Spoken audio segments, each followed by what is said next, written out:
ನಮ್ಮ ದೇಶದ ನ್ಯಾಯಾಲಯದ ನ್ಯಾಯದಾನ ಎಷ್ಟು ನಿಧಾನ ಎಂಬುದು ಎಲ್ಲರಿಗೂ ಗೊತ್ತಿರುವ ವಿಷಯ.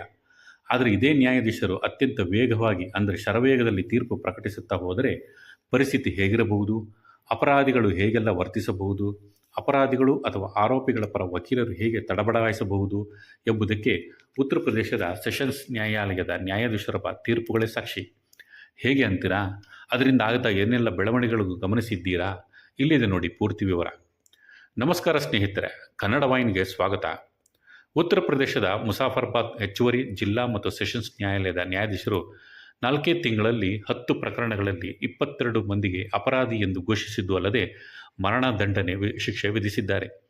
ಈ ನ್ಯಾಯಾಧೀಶರ ಶರವೇಗದ ತೀರ್ಪಿಗೆ ಆರೋಪಿಗಳು ಮಾತ್ರವಲ್ಲ, ಆರೋಪಿಗಳ ಪರ ವಕೀಲರು ಕಂಗಾಲಾಗಿದ್ದು ಎದ್ದೋ ಬಿದ್ದೋ ಅಂತ ತಮ್ಮ ಪ್ರಕರಣಗಳನ್ನು ಬೇರೆ ಕೋರ್ಟಿಗೆ ವರ್ಗಾಯಿಸಿಕೊಂಡಿದ್ದಾರೆ. ಹೌದು, ಹೆಚ್ಚುವರಿ ಜಿಲ್ಲಾ ಮತ್ತು ಸೆಷನ್ಸ್ ನ್ಯಾಯಾಲಯ ನ್ಯಾಯಾಧೀಶ ರವಿಕುಮಾರ್ ದಿವಾಕರ್ ಅವರ ನ್ಯಾಯದಾನದ ವೇಗಕ್ಕೆ ದೇಶದಲ್ಲಿ ಅತಿ ಹೆಚ್ಚು ಪ್ರಕರಣಗಳು ನಡೆಯುತ್ತಿರುವ ಉತ್ತರ ಪ್ರದೇಶದಲ್ಲಿ ಮಾತ್ರವಲ್ಲ, ಇಡೀ ದೇಶಾದ್ಯಂತ ಭಾರೀ ಚರ್ಚೆಗೆ ಕಾರಣವಾಗಿದೆ.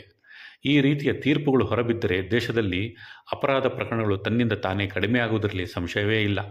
ಏಕೆಂದರೆ ನ್ಯಾಯದಾನ ನಿಧಾನ ಕೂಡ ಒಂದು ಅಪರಾಧವೇ. ಆದರೆ ಇದಕ್ಕೆ ಅಪವಾದ ಎಂಬಂತೆ ಮುಸಾಫರ್ ನಗರದ ಫಾಸ್ಟ್ ಟ್ರ್ಯಾಕ್ ಕೋರ್ಟ್ ನ್ಯಾಯಾಧೀಶ ರವಿಕುಮಾರ್ ದಿವಾಕರ್ ಕಳೆದ 4 ತಿಂಗಳಲ್ಲಿ 22 ಮಂದಿಗೆ ಗಲ್ಲು ಶಿಕ್ಷೆ ವಿಧಿಸಿ ಹೊಸ ದಾಖಲೆ ಬರೆದಿದ್ದಾರೆ.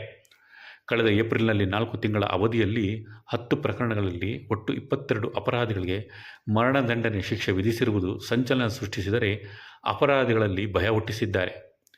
ಈ ಹಿನ್ನೆಲೆಯಲ್ಲಿ ಅವರ ಮುಂದೆ ಬಾಕಿ ಇದ್ದ ಮರಣದಂಡನೆ ಅಥವಾ ಜೀವಾವಧಿ ಶಿಕ್ಷೆಗೆ ಒಳಪಡಬಹುದಾದ ಅಪರಾಧಗಳಿಗೆ ಸಂಬಂಧಿಸಿದ ಸುಮಾರು 100 ಪ್ರಕರಣಗಳನ್ನು ಜಿಲ್ಲಾ ಮತ್ತು ಸೆಷನ್ಸ್ ನ್ಯಾಯಾಲಯದ ನ್ಯಾಯಾಧೀಶ ವೀರೇಂದ್ರ ಕುಮಾರ್ ಸಿಂಗ್ ಅವರ ನ್ಯಾಯಾಲಯಕ್ಕೆ ಆಡಳಿತಾತ್ಮಕ ಆದೇಶದ ಮೂಲಕ ವರ್ಗಾವಣೆ ಮಾಡಲಾಗಿದೆ. ಜಿಲ್ಲಾ ಮತ್ತು ಬಾರ್ ಅಸೋಸಿಯೇಷನ್ ಅಧ್ಯಕ್ಷ ಪ್ರಮೋದ್ ತ್ಯಾಗಿ ಅವರ ಪ್ರಕಾರ ಒಂದೇ ನ್ಯಾಯಾಲಯದಲ್ಲಿ ಮರಣದಂಡನೆ ತೀರ್ಪುಗಳು ಬರುತ್ತಿರುವ ಹಿನ್ನೆಲೆಯಲ್ಲಿ ವಕೀಲರು ಹಾಗೂ ದಾವೇದಾರರಲ್ಲಿ ಆತಂಕ ಉಂಟಾಗಿದ್ದು, ನ್ಯಾಯಾಲಯವು ಪ್ರತಿಯೊಂದು ಪ್ರಕರಣದಲ್ಲೂ ಗರಿಷ್ಠ ಶಿಕ್ಷೆ ವಿಧಿಸುವ ಸಾಧ್ಯತೆ ಬಗ್ಗೆ ಚರ್ಚೆಗಳು ನಡೆಯುತ್ತಿವೆ.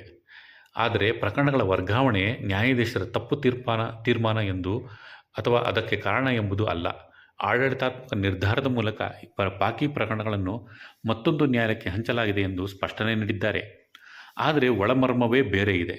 ಏಕೆಂದರೆ ಈ ನ್ಯಾಯಾಧೀಶರು ನೀಡುವ ತೀರ್ಪುಗಳಿಂದಾಗಿ ವಕೀಲರು ಬೆಚ್ಚಿಬಿದ್ದಿದ್ದು, ತಮ್ಮ ಪ್ರಕರಣಗಳಿಂದ ಆರೋಪಿಗಳಿಗೆ ಎಲ್ಲಿ ಶಿಕ್ಷೆಯಾಗುವುದು ಅಥವಾ ಬೇಗ ಮರಣದಂಡನೆಗೆ ಗುರಿಯಾಗುತ್ತಾರೋ ಎಂಬ ಕಾರಣಕ್ಕಾಗಿ ವಕೀಲರು ತಮ್ಮ ನ್ಯಾಯಾಧೀಶರು ಈ ಆಡಳಿತಾತ್ಮಕ ತೀರ್ಮಾನ ಕೈಗೊಂಡು ಪ್ರಕರಣಗಳನ್ನು ಬೇರೊಂದು ಕೋರ್ಟ್ಗೆ ವರ್ಗಾಯಿಸಿದ್ದಾರೆ. ಅಷ್ಟಕ್ಕೂ ಯಾರು ಈ ರವಿಕುಮಾರ್ ದಿವಾಕರ್ ಎಂದು ಗೊತ್ತೇ?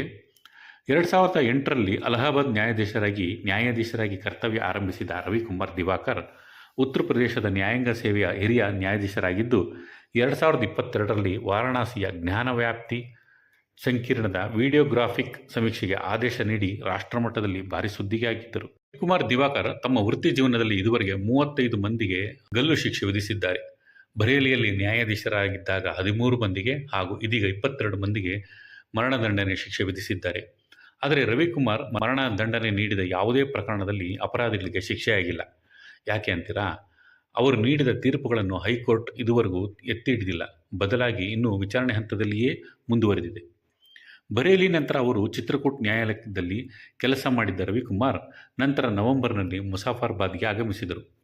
ಇದಕ್ಕೂ ಮುನ್ನ ಬರೇಲಿಯಲ್ಲಿ ಅಂದರೆ 2014ರಲ್ಲಿ ಟ್ರಿಬಲ್ ಮರ್ಡರ್ ಹಾಗೂ ದರೋಡೆ ಪ್ರಕರಣದಲ್ಲಿ ಚೈಮರ್ ಹಸನ್ ಗ್ಯಾಂಗ್ಗೆ ಸೇರಿದ 8 ಮಂದಿಗೆ ಒಂದೇ ಬಾರಿಗೆ ಗಲ್ಲು ಶಿಕ್ಷೆ ವಿಧಿಸಿದ್ದರು. ವಕೀಲ ಸಮೀರ್ ಸೇಫಿ ಅವರ ಕೊಲೆ ಪ್ರಕರಣದಲ್ಲಿ ಏಪ್ರಿಲ್ 6ರಂದು 3 ಮಂದಿಗೆ ಗಲ್ಲು ಶಿಕ್ಷೆ ವಿಧಿಸಿದ್ದರು.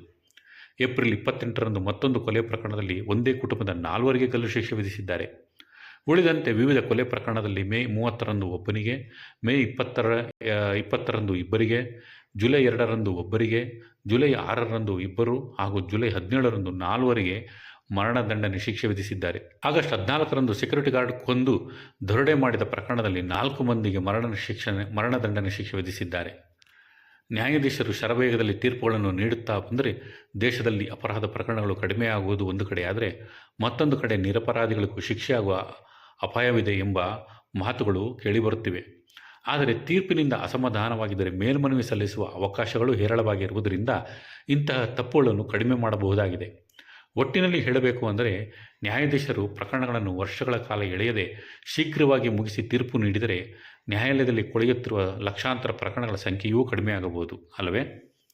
ಈ ವಿಡಿಯೋ ನಿಮಗೆ ಇಷ್ಟ ಆಗಿದ್ದರೆ ಕಮೆಂಟ್ ಮಾಡಿ ಹಾಗೂ ಕನ್ನಡ ವಾಹಿನಿ ಚಾನಲನ್ನು ಸಬ್ಸ್ಕ್ರೈಬ್ ಮಾಡಿ. ಧನ್ಯವಾದಗಳು.